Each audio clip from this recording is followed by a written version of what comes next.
Hi, MC Bling Daddy here with the third video in the CBC Coding Engine series.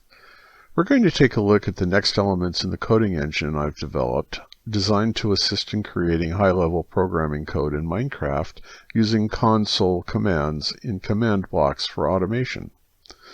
Check out the previous CBC or command block coding videos for how command blocks can be organized to generate higher-level programming code. Last time we looked at how to set up reference points in the code for convenience in transferring control from code segment location to code segment location. This time we'll combine that with logic statements to form while loops, not requiring manual intervention for automation. Let me also remind you that the commands needed to generate the new elements of the engine in this world can be found in the description area of this video's webpage. To see how to use them most conveniently, please see the first video, Setup, in this coding engine series. Now, first of all, before we start generating code, let's give ourselves some room. The code we'll be generating will extend sideways a block on each side of the code row, so we'll need more than just 2 rows spacing on each side of the new code row. We'll move the code row CR by 4. Okay, so let's start by setting up a main entry point and then the loop entry point like we did last time. However, since we already have a MAIN named location in this world, we'll need to use something different. So let's use MN as an abbreviation for main. Similarly, for LP, which we'll replace with LOOP. But don't forget that the only way to activate a set point is with the transfer command, so we'll need to change the name in the transfer macro and run that first. And then we'll change the loop name and create the set point. Don't forget that Minecraft commands are case sensitive, so we'll have to remember where we used capital letters and where we used lowercase. In order to automate a loop, the code needs to be able to determine when the loop is done. Such a check is typically done before any of the loop commands are even executed, just in case the conditions aren't met even before you start. Although it is possible to do a test after the loop commands have run the first time. A test to see if the loop is done can be accomplished with an if test. Now, the if paradigm uses several components. First is a test. This test will succeed until the WC, or world cursor, is too high. The code block the test will end up activating needs to be detected with a comparator. The next components of the if are an and, a then, and an else. If and some other code generating macros use other engine components that have been previously placed in the engine. For example, while and for loops do. If you see redstone dust extending from the end of a macro to other macros, just follow the path around to see if there are any other macros involved that require parameters. Although there is a parameter here for the else, it won't be used at this point, but we'll check it out when we actually look at the code blocks. So let's generate the if code blocks now. Next thing we need to do is to generate the commands for world cursor control that will be repeated as we have done in previous videos. Alright, we've created the loop entry point, the test and loop commands. Next we need to have the code return to the beginning of the loop. We're set up already in the engine to create a code transfer to the beginning of the loop. So let's generate that block.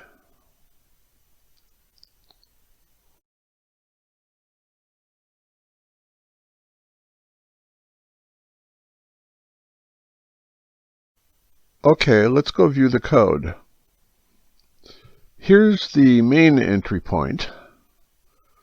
This is where we transfer to start the loop. Next is the loop set point, to which we return at the end of the loop as well. We've discussed the if test and comparator already. The next component of the if is an AND. It can be used in a logic test to combine two logic states. It's used here because the comparator gets locked into its output state and needs the command block doing the test to change its state to provide a limited duration to the signal that the comparator outputs, so the whole system doesn't freeze up. Check the CBC videos for detail on how and why this works. The upshot is that no parameters are required to be entered. The redstone logic inputs are the only things required. Finally, there are two possible results, and they both need to be handled in most cases. One is when the result of the AND is true. The other is when the outcome is false. When the AND output is true, the signal is simply output directly to the next step of the code.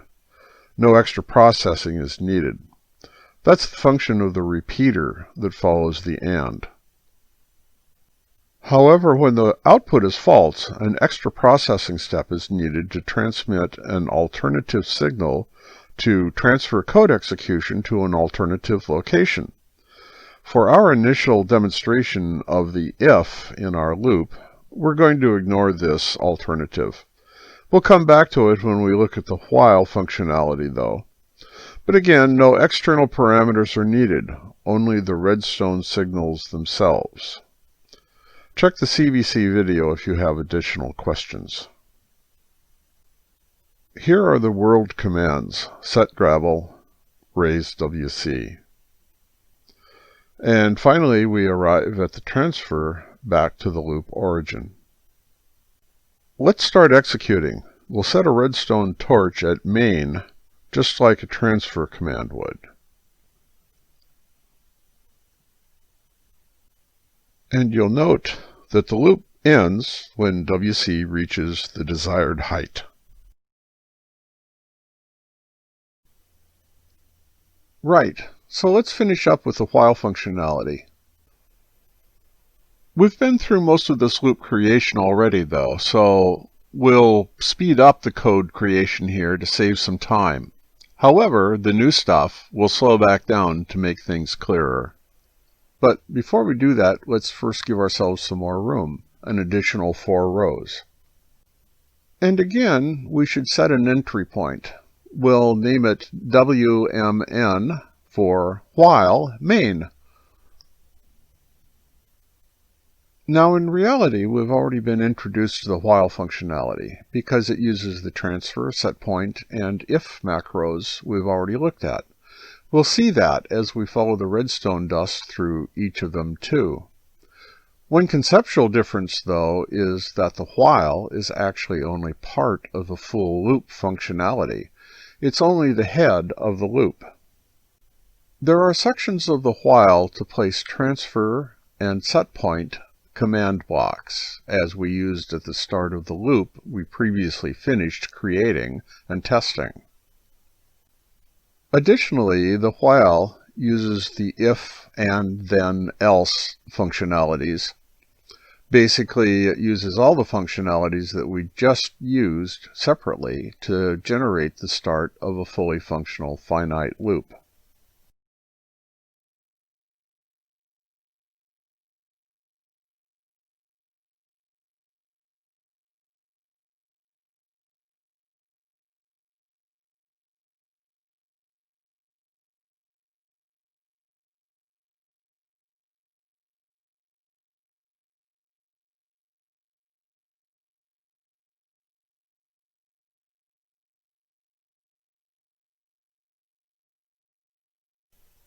Just as before, once we have the head of the loop through the if, we insert the loop-specific commands.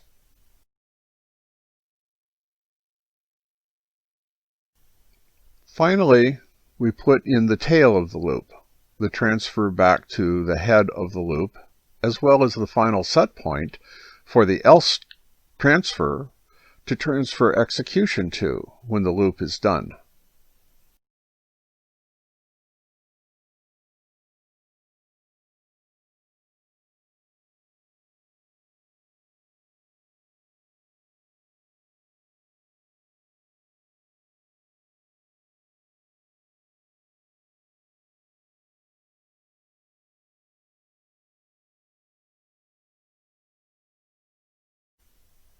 Okay, let's go view the loop.